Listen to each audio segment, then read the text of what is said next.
Everyone, जय main 2026 का 28 जनवरी का इवनिंग शिफ्ट का एक और क्वेश्चन है हमारे पास, जिसमें कह रहा है कि ठीक है, ये एक सेकेंड हम यहाँ से वो कर लेते।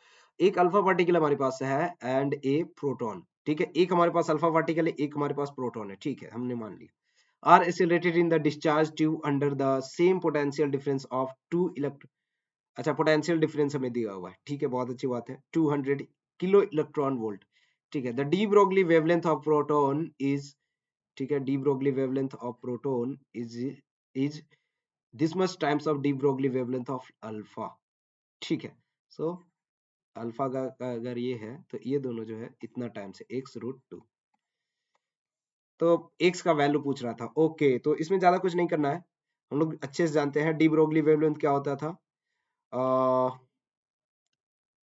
ये होता था कुछ,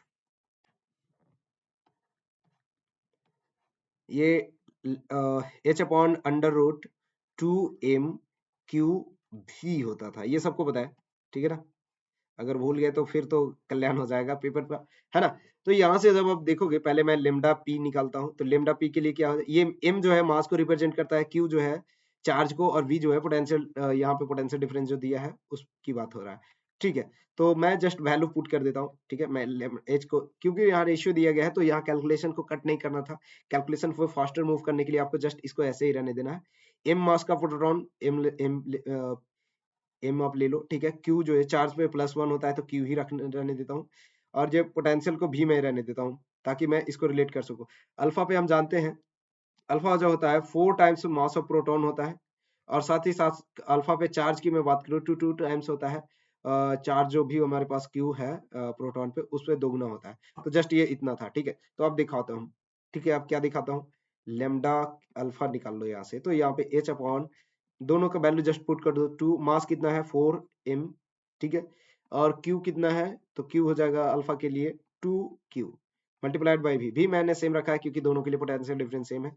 ठीक है, अब मैं क्या कर रहा हूँ, lambda p by lambda alpha, इसका वैल्यू हमारे पास x√2 है। ठीक है, इज इक्वल टू हम कर देते हैं लेम h/√2 m³ divided by h/, ठीक है, divided by √2 multiplied by 4 multiplied by m। अच्छा, ये कॉट 2 आएगा, उसके बाद m³। ठीक है, ये m³ कट गया, 2 से 2 भी कट गया, h से h भी कट गया, तो ऊपर में ये आ जाएगा √8 डिवाइडेड बाई 1, तो ये कुछ आ जाएगा 2√2।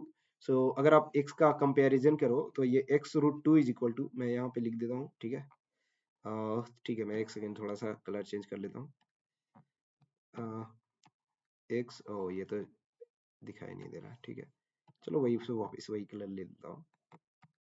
ठीक है, ये x√2 इज इक्वल टू हमारे पास क्या होता है, ये दिया आ रहा है हमारा 2√2। तो यहाँ से इजिली सब कोई बता सकता है कि x is equal to 2 answer होगा। तो हमारे पास क्या था, जस्ट x का वैल्यू ही तो निकालना था, x हमारे पास 2 आ रहा है। तो अगेन ये बहुत इजी क्वेश्चन था, डी ब्रोगली वेवलेंथ से क्वेश्चन था, और जो भी कैलकुलेशन में कट करने में लग गए होंगे उनकी तो कल्याण हो गया होगा। ये इजीली 2 मिनट खा गया होगा। ठीक है, अगर नहीं खाया तो बहुत अच्छी बात है। डी ब्रोगली वेवलेंथ का इस टाइप का, और एटॉमिक स्ट्रक्चर में ज्यादा चीजें हमें जो कट नहीं करनी होती है, सब कंपैरिजन का गेम होता है वहां पे। ठीक है, तो मुझे लगता है ये सबने क्वेश्चन करेक्ट किया होगा। Thank you.